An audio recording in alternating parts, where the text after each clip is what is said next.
안녕하세요. 제2의 삶을 살고 있는 60대 남자입니다. 흰머리가 희끗거리기 시작한 요즘 인생이란 무엇인지, 내가 정말 잘 살아왔는지에 대해 다시 한번 돌아보는 시간을 가지고 있는데요. 그 이유는 얼마 전 요단강 입구에서 하나님과 하이파이브를 할 뻔했기 때문입니다. 그랬던 제가 이렇게 살아서 사연을 쓰게 된 건 제 목숨을 살려준 한 청년 때문인데요. 얼마 전 제가 만났던 제 인생 최고로 놀라운 기적에 대한 이야기를 지금부터 한번 해볼까 합니다. 저희 부모님께선 동네에서 자그마한 빵집을 운영하셨어요. 그래서 어린 시절 아침 일찍부터 가게 문을 열러 가시는 부모님을 따라 나섰고 고소한 빵 냄새를 맡으며 다양한 종류의 빵들을 정말 원 없이 먹으며 성장했죠. 부모님께서 운영하시는 빵집은 서울의 작은 동네에 유일하게 위치한 빵집이었기에 사람이 정말 많이 찾아왔습니다. 사장님, 오늘은 꽈배기 안 나왔어요? 아이고, 어떡하죠? 오늘은 아침 일찍부터 다 팔렸어요. 내일 다시 오시면 맛있게 만들어 놓을게요. 어지간한 음식점엔 그 가게를 대표하는 메뉴가 있기 마련이잖아요. 그런데 저희 가게는 모든 메뉴들이 골고루 잘 팔렸습니다. 빵의 근본이라 불리는 단팥빵부터 시작해서 설탕을 가득 묻힌 꽈배기, 포실포실한 식빵과 고소한 계란빵까지 단 하나도 맛이 없는 메뉴가 없었기에 나오는 족족 비워지곤 했답니다. 부모님께선 이 일을 하시는 걸 정말 기뻐하셨고 누구보다 빵을 만드는 데 진심이신 분들이었어요. 그래서인지 제가 어릴 적부터 누누이 이런 이야기를 하곤 하셨습니다. 길수야, 엄마 아빠 나이 들면 이 가겐 그대로 네가 물려받아서 이끌어 나가야 돼. 네가 그때쯤 결혼을 하게 된다면 대대로 물려줘도 좋고. 그러니까 지금부터 엄마 아빠가 하는 거 잘 보고 배워. 어깨 너머로 구경만 하는 것도 좋은 경험이야.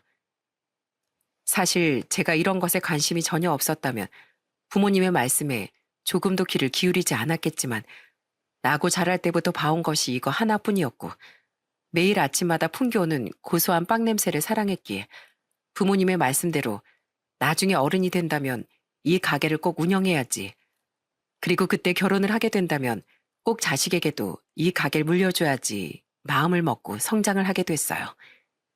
학창 시절엔 친한 친구들이 가끔 가게로 놀러 오면 부모님께선 무척 반갑게 맞아주시며 갓 구운 빵을 내어주시곤 했습니다.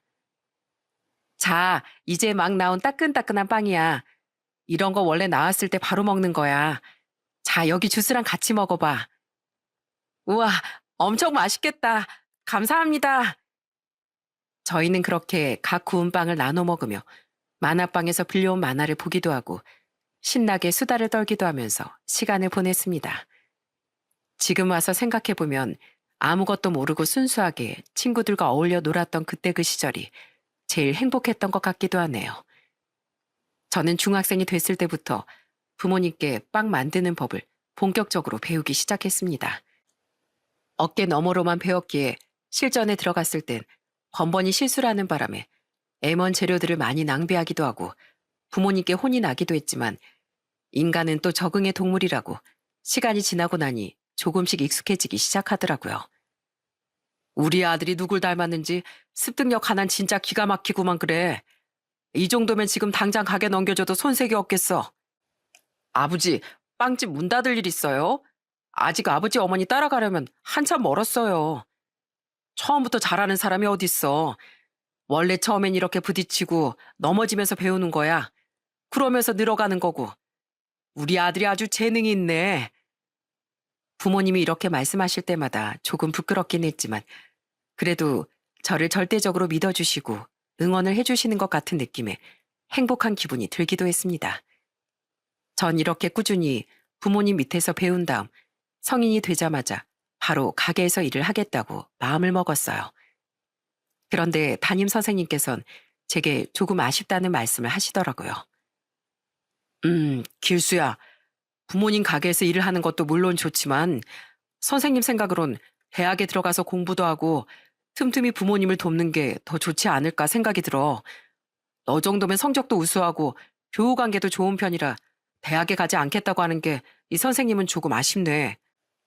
그렇게 말씀해 주셔서 감사합니다, 선생님. 그런데 지금은 부모님 밑에서 이것저것 배우면서 경험을 쌓는 게 더 재밌더라고요. 대학은 언젠가 제가 꼭 필요하다는 생각이 들 때쯤 생각을 해보려고 해요. 저의 생각은 아주 확고했습니다. 사실 부모님께서도 제게 대학 이야기를 하지 않은 건 아니었어요.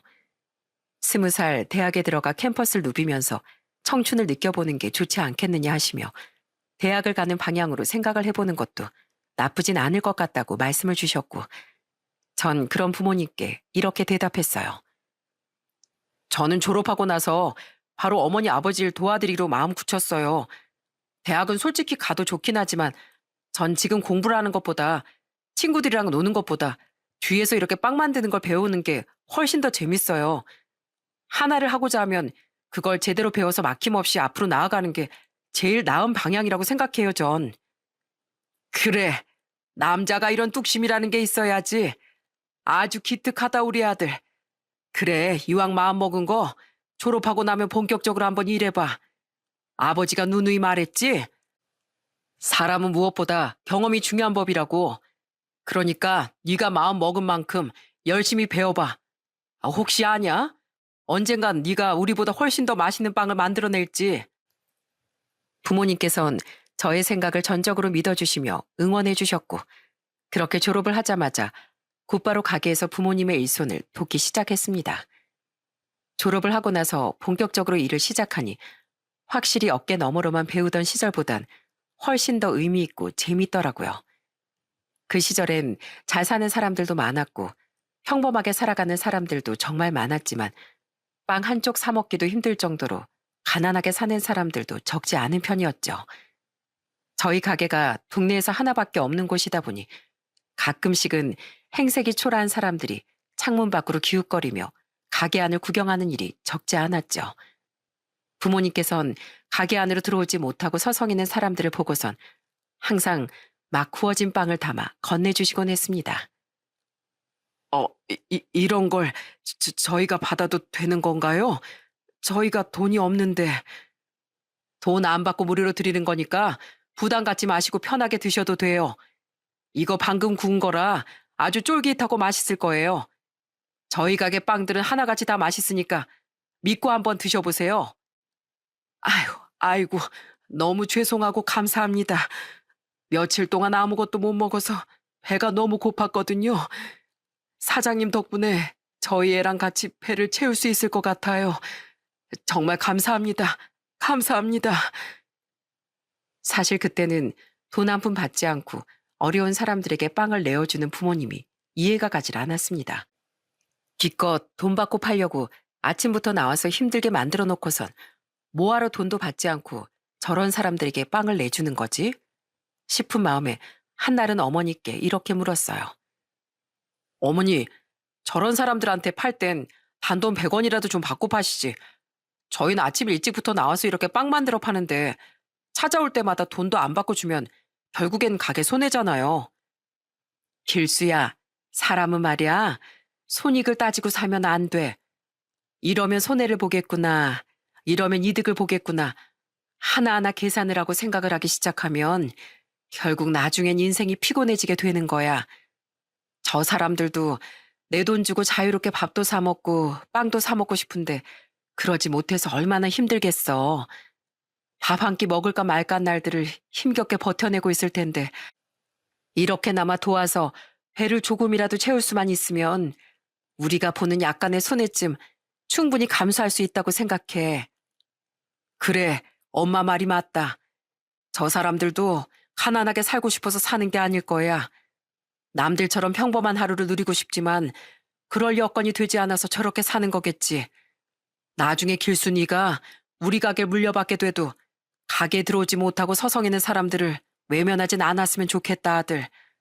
우리의 호의는 저 사람들에겐 하루를 살아갈 힘이 될 수 있으니까. 무슨 말인지 알겠지?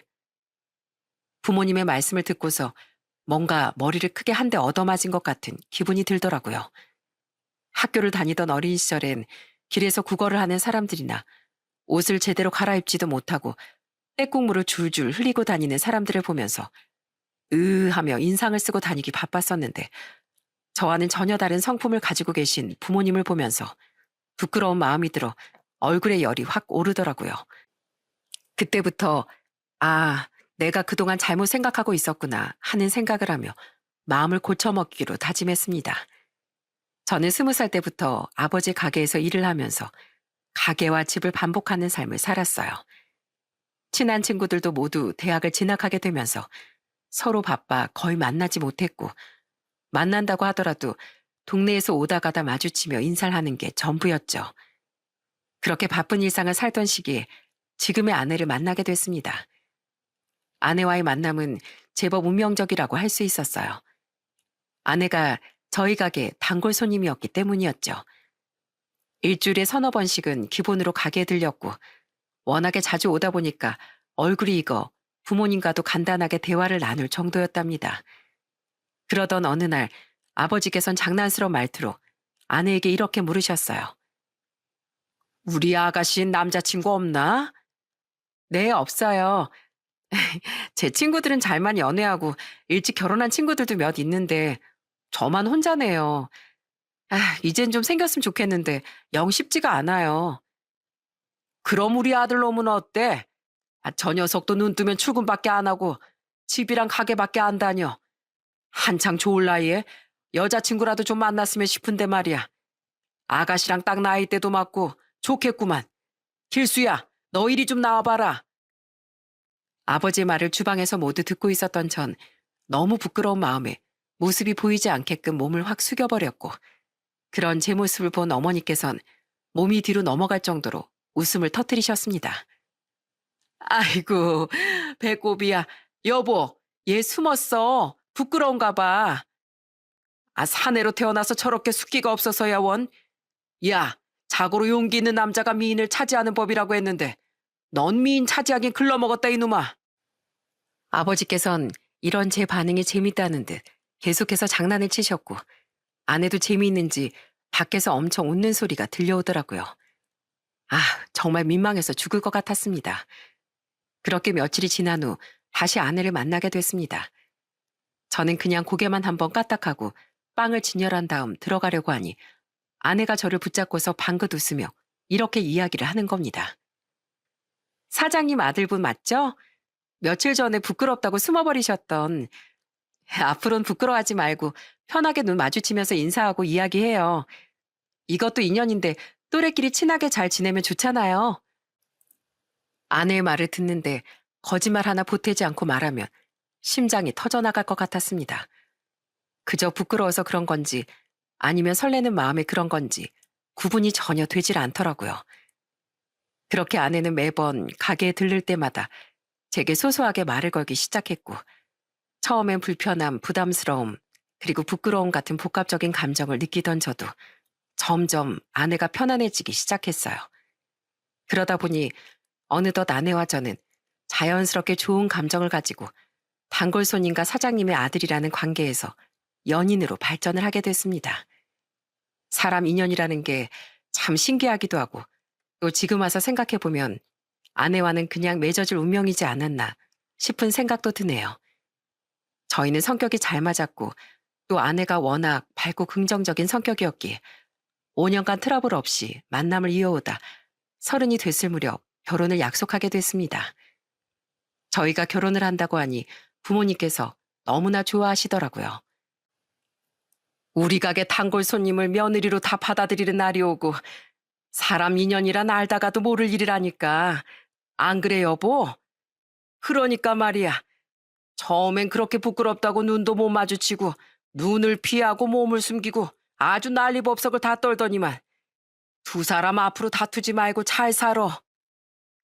저희 부모님께서도 아내를 반갑게 맞이해 주셨지만 처갓집에서도 절 두 팔 벌려 반겨주셨습니다. 알고 보니 장인어른과 장모님께서도 저희 가게 빵을 무척이나 좋아하시고 자주 드셨다고 하더군요. 항상 가게 갈 때마다 친절하게 인사해 주시는 부모님도 너무 좋고 빵 맛도 좋아서 자주 가게 된다며 어찌나 칭찬을 해주시던지 양가의 따뜻한 분위기인 상견례장까지도 그대로 이어졌습니다.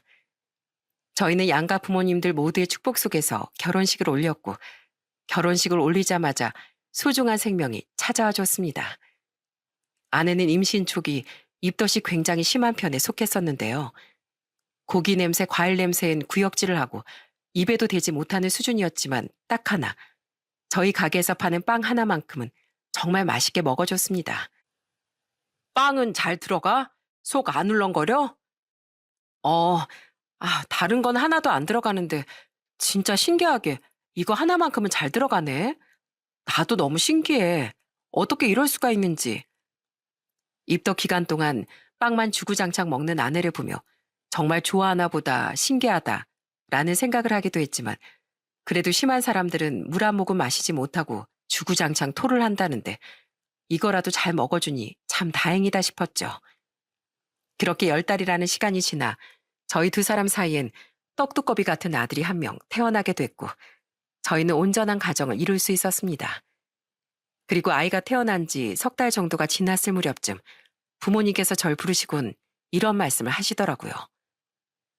길수야, 너도 이제 가정을 가졌고 30살이 됐으니 슬슬 가게를 물려받아도 되지 않겠냐? 무슨 소리세요? 벌써 가게를 물려주시다니요. 어머니 아버지 아직까지 정정하시잖아요.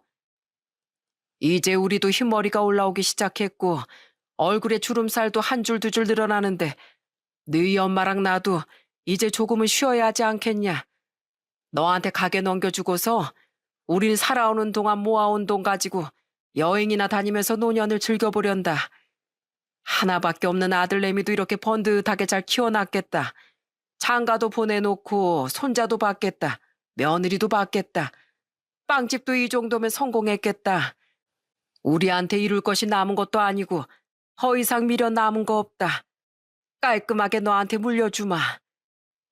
부모님에겐 청춘의 전부였고 인생의 한 조각이었을 이 가게를 물려받는다고 생각하니 기분이 좀 이상했습니다.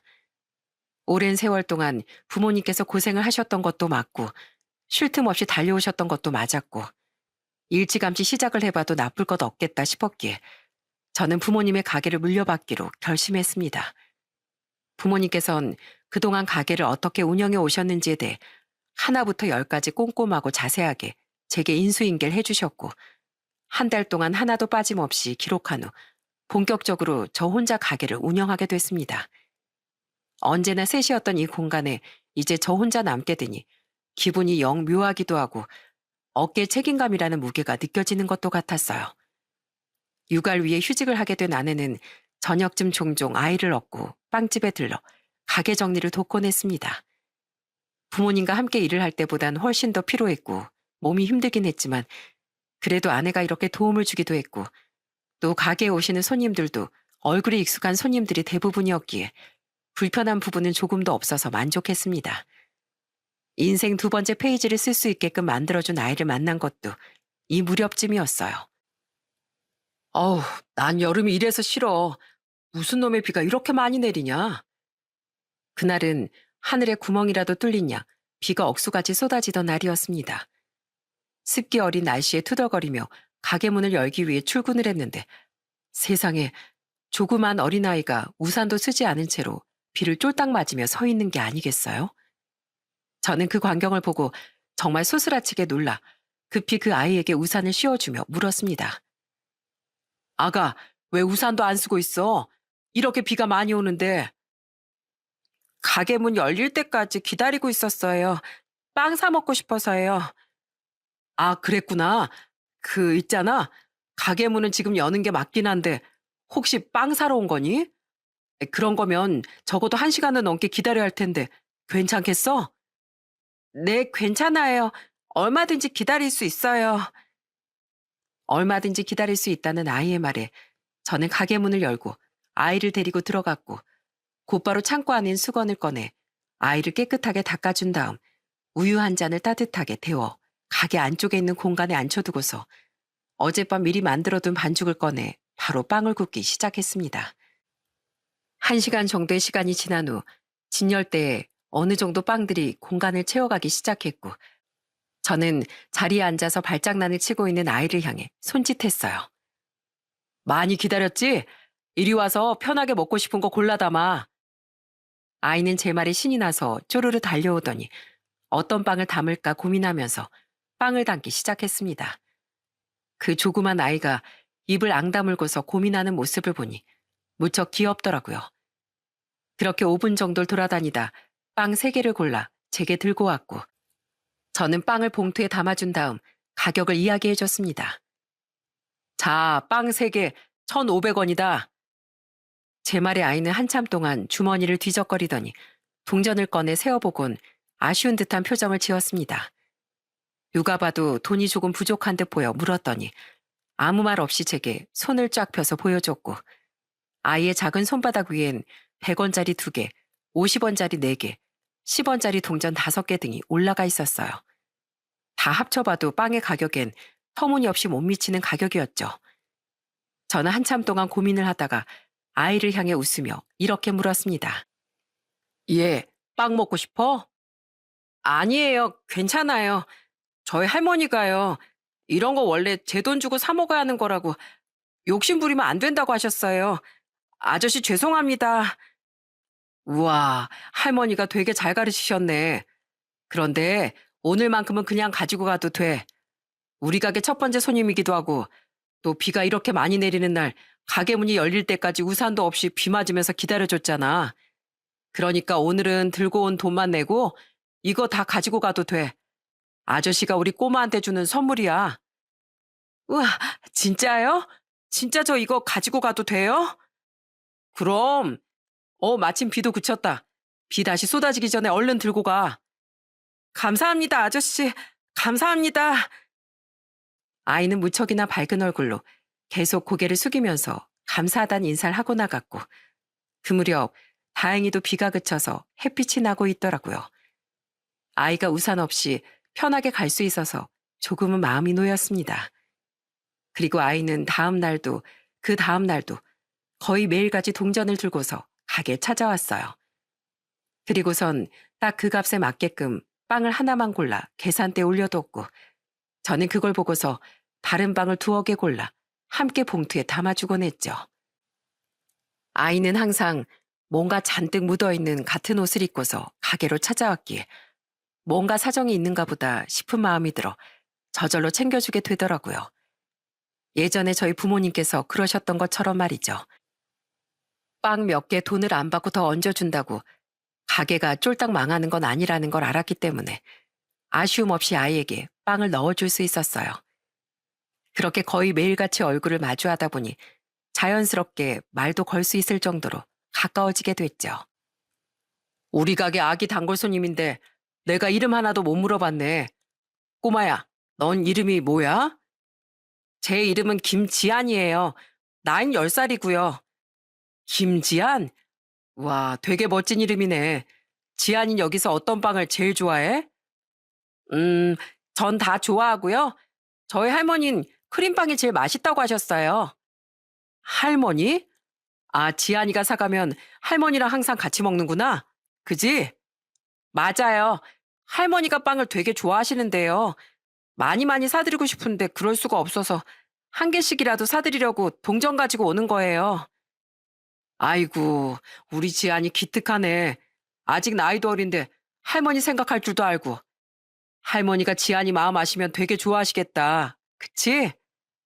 그런데 할머니는 맨날 절 보면 우세요. 전 할머니랑 사는 게 행복한데 할머니 그렇지 않으신가 봐요. 할머니 웃는 모습 보고 싶어서 매일 이렇게 빵도 사다 드리는데 우셔서 조금 속상해요. 지안인 울상인 표정으로 이렇게 말했고 저는 더 이상 해줄 수 있는 말이 없어 조용히 아이의 머리만 쓰다듬어 줬습니다. 뭔가 깊은 사정이 있는 아이가 분명하다 생각이 들었지만 아직 나이가 어린 꼬마이기도 했고 본인도 모르는 것들이 있을 테고 또 안다고 해도 굳이 상처를 꺼내고 싶지 않아 무슨 사정이 있느냐고 물어보지 않았습니다. 그렇게 지안이가 저희 가게 찾아온 지 한 달이라는 시간이 흘렀을 무렵쯤 여유로운 평일 오후 머리가 하얗게 센 할머니 한 분이 찾아오셨어요. 그러시더니 저를 보고 눈물을 글썽이면서 손을 잡고 이렇게 물어보시더군요. 혹시 그쪽이 여기 사장이요? 네, 맞습니다. 제가 여기 사장입니다. 근데 누구신지. 저를 찾아온 백발의 할머니는 바로 지안이의 외할머니셨습니다. 할머니께선 제 손을 잡고 눈물을 뚝뚝 흘리시면서 감사하다며 계속해서 고개를 숙이셨어요. 우리 손주 올 때마다 항상 서비스로 빵 2개 더 넣어줬단 이야기 들었어요. 이 녀석이 매일같이 빵을 사오길래 뭔가 이상하다 싶었죠. 빵값이 아무리 비싸지 않기로써니 이렇게까지 매일 사올 수는 없다 싶어서 지안이를 자꾸 물어봤어요. 돈이 어디서 나서 이렇게 맨날 빵을 사오는 거냐고. 그랬더니 울면서 말을 하더라고요. 할머니가 빵 좋아하니까 사드리고 싶었다고. 그래서 자기 돼지 저금통에서 동전을 하나씩 꺼내가지고 사온 거라는 말을 듣고 어찌나 눈물이 나든지.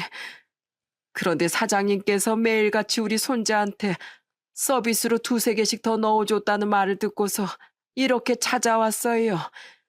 아직 세상 물정도 모르는 어린아이인데도 모질게 대하지 않고 따뜻하게 대해줘서 너무 고마워요. 아이고, 아닙니다, 어르신. 저는 그냥 아이가 너무 순수하고 맑고 예뻐서 하나라도 더 챙겨주고 싶은 마음에 이왕 사는 거 몇 개 더 넣어줬을 뿐인걸요. 지안인 우리 막내딸이 낳은 아들이에요. 막내 사이가 사업에 실패하고 나서 이혼을 하게 됐고, 막내 사이가 지안이에 대한 양육권을 포기하면서 우리 딸이 데리고 오게 됐죠. 그런데 이혼한 지 3개월도 지나지 않아서 막내딸이 저희 집으로 지안이를 데리고 와선 자긴 다른 남자랑 재혼할 거고 외국으로 떠나버릴 거라고. 그러니까 저더러 애를 좀 키워달라고 하는 거예요. 그래서 어디로 갈 거냐, 무슨 소리냐 하고 물었는데 대답 하나 안 해주고서 그냥 애만 덜렁 남겨놓고 훌쩍 떠나버렸어요. 대체 어디로 간 건지, 지 새끼 떼어놓고 마음 편히 잘 살곤 있는지, 속 타는 애미 마음은 아는지. 그때부터 지안이가 할머니랑 둘이서 살게 된 거였군요. 그렇게 됐어요. 저도 그렇게 형편이 넉넉하진 않았는데 그래도 저 어린 거 밥은 굶기고 싶지 않아서 허드렛 일을 하며 몇 푼 되지도 않는 돈을 벌었죠. 오직 지안이 하나 먹여 살리겠다는 생각 하나로요. 내가 올해 70이 넘어서 이젠 앉았다가 일어서는 것도 힘들어서 지금은 일도 못하고 있고 누워만 있습니다. 할머니는 한 번에 봐도 몸이 좋지 않아 보이셨습니다. 그리고 지안이의 이야기를 듣고 있으니 마음 한구석이 시큰거리는 것 같았어요. 가끔 지안이와 이야기를 나눠보면 아이답지 않다는 생각이 든 적이 있는데 아마도 할머니가 힘들게 자신을 키우는 걸 알았기에 철이 일찍 든 건 아닐까 하는 생각이 머릿속을 스치더군요. 이후 할머니께선 제게 꼬깃꼬깃한 봉투 한 장을 내미셨습니다. 우리 지안이가 짧은 시간 동안 너무 많은 민폐를 끼친 것 같아 미안해요. 그동안 공짜로 받은 빵가 내가 봉투에 담아왔어요. 정말 미안하고 또 고마워요. 아닙니다, 어르신. 정말 이 돈 주실 필요 없어요. 전 정말 지안이가 너무 예뻐서 더 먹으라고 넣어줬을 뿐입니다. 겨우 빵 몇 개 더 얹어준다고 피해보는 거 없으니까 안 주셔도 됩니다, 어르신. 할머니는 계속해서 그 봉투를 제게 건네려 하셨지만 저는 끝내 그 돈을 받지 않았습니다. 그리고 저는 빵 몇 가지와 봉투에 5만 원을 넣어 할머니께 건네드리며 이렇게 말해드렸어요. 이거 제가 집에 가서 지안이랑 같이 드시라고 좀 넣었어요. 뭔가 더 맛있는 걸 드리고 싶은데 저희 집이 빵집이라 드릴 게 빵밖에 없어서 저번에 크림빵을 좋아하신다고 하셔서 크림빵 좀 더 넣었어요. 그리고 이 돈은 얼마 안 되지만 생활비로 쓰시면 좋을 것 같아요. 지안이랑 맛있는 거 사드세요. 필요한 것도 좀 사시고요. 아니, 이렇게 챙겨주면 도대체 뭐가 남아요? 빵도 챙겨줘, 돈도 챙겨줘. 사장님도 이득을 보는 게 있어야지 원. 저 20살 적에 저희 부모님께서 이런 말씀을 해주신 적이 있어요. 장사하는 사람은 손익을 따지면 안 된다고. 손해를 조금 보더라도 다른 사람이 행복해진다면 조금은 손해를 봐도 괜찮다고. 저도 그렇게 살았으면 좋겠다고. 제가 워낙 효자라 부모님이 말씀하시는 건 다 듣거든요. 그러니까 할머니께서도 걱정하지 마시고 지안이랑 조금 더 행복해지세요. 저는 그거 하나면 됩니다. 고마워요.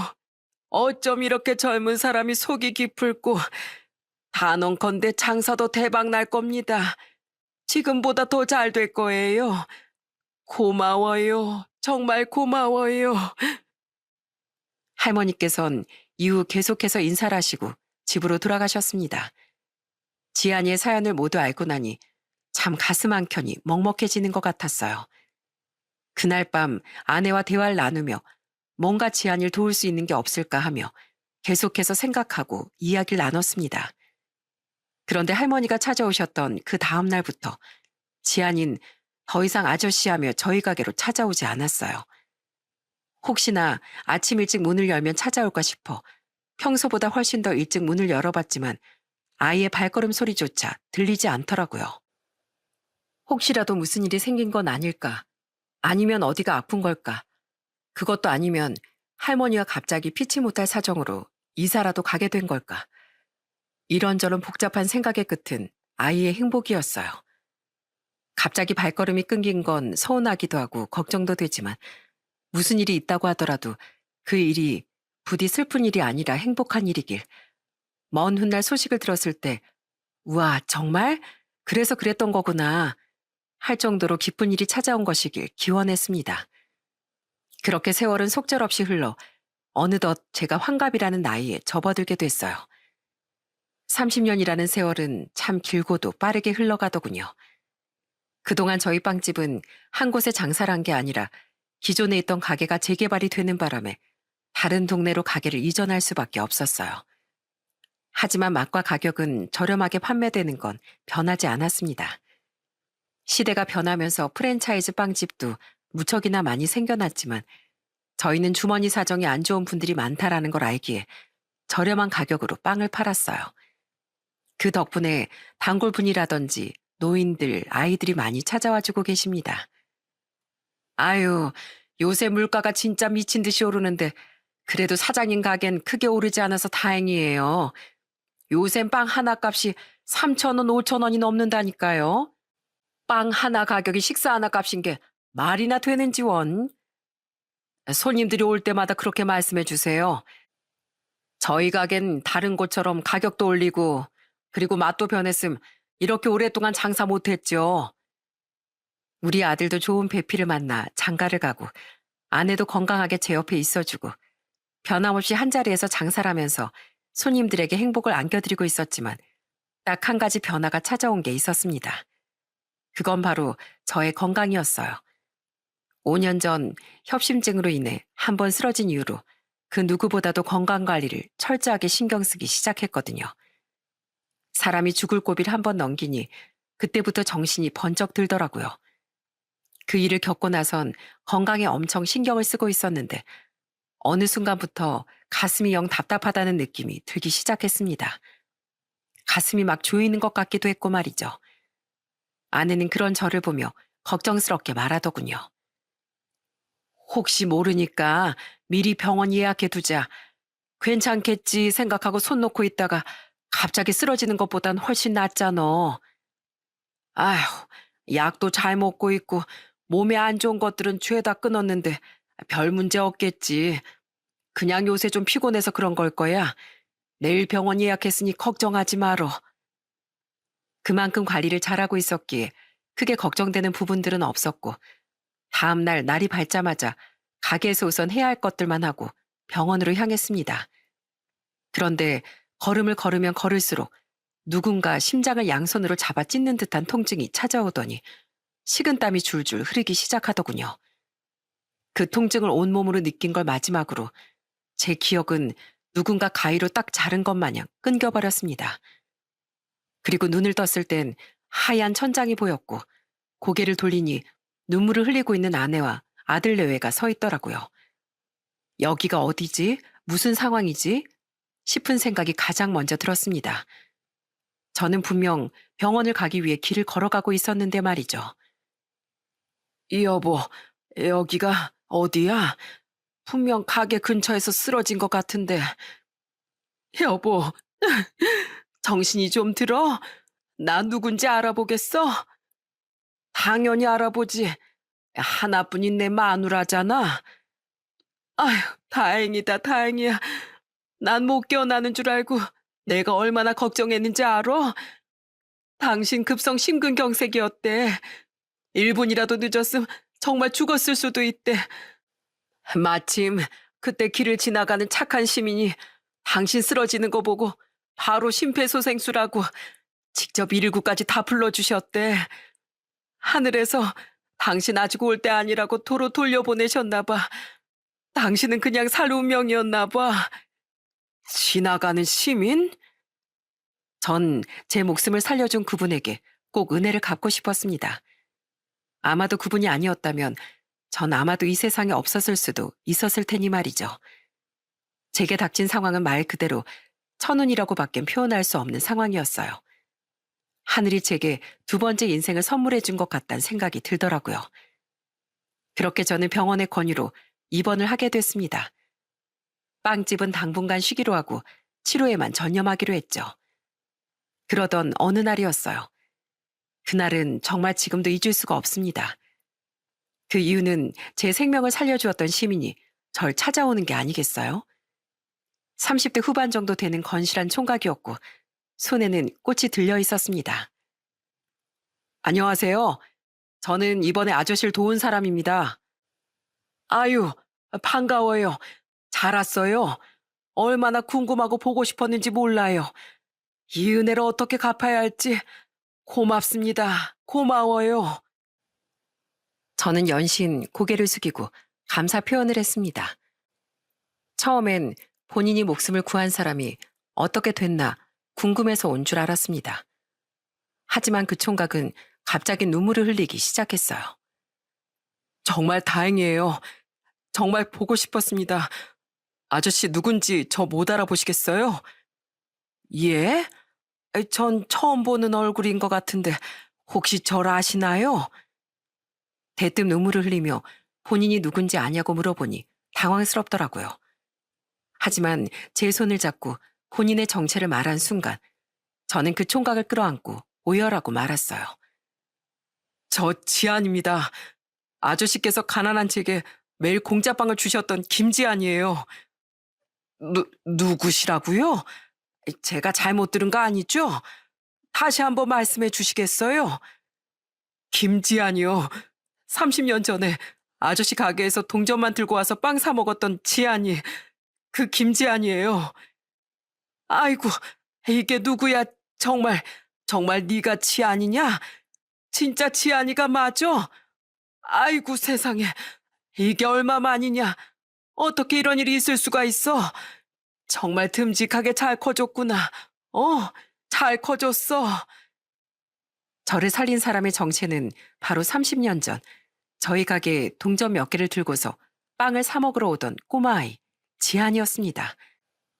30대였던 그때와는 달리 저도 많이 늙었는데 어떻게 제 얼굴을 알아봤나 너무 궁금하기도 했고 반갑기도 하고 신기하기도 했어요. 그리고 가족들이 모두 집으로 돌아간 저녁 아무도 없는 병원 복도 의자에 앉아 지환이와 그동안의 이야기를 나눴습니다. 지안아, 그동안 잘 지냈어? 30년이라는 긴 시간이 흘렀는데 이 아저씨 얼굴은 어떻게 알아본 거야? 저랑 어렸을 때 같이 찍은 사진도 있고 어떻게 아저씨 얼굴을 잊을 수가 있겠어요. 아저씨는 제가 꼬마에서 성인이 돼서 못 알아보시겠지만 전 아저씨를 한 번에 알아볼 수 있었어요. 흰머리만 있을 뿐 그때 그 모습하고 똑같으세요. 아이고, 그랬어? 그때 우리 사진도 찍고 그랬었지. 이 아저씨도 정말 보고 싶었다. 보고 싶었어. 이렇게 찾아와줘서 정말 고맙구나. 우리 지안이 그동안 어떻게 지냈니?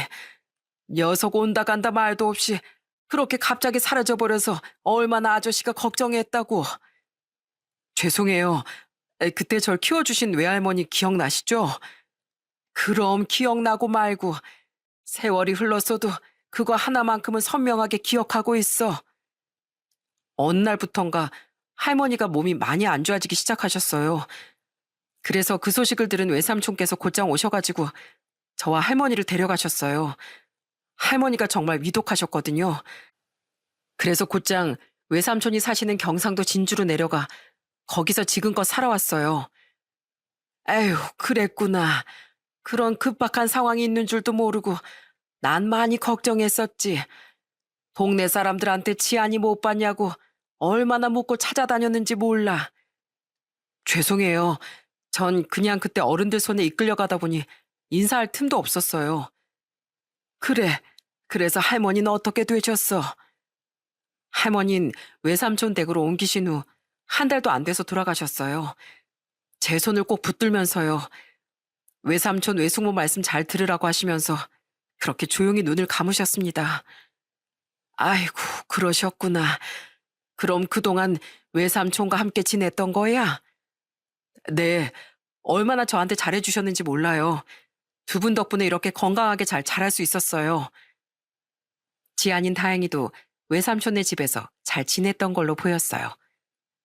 근데 지안아, 날 어떻게 발견한 거야?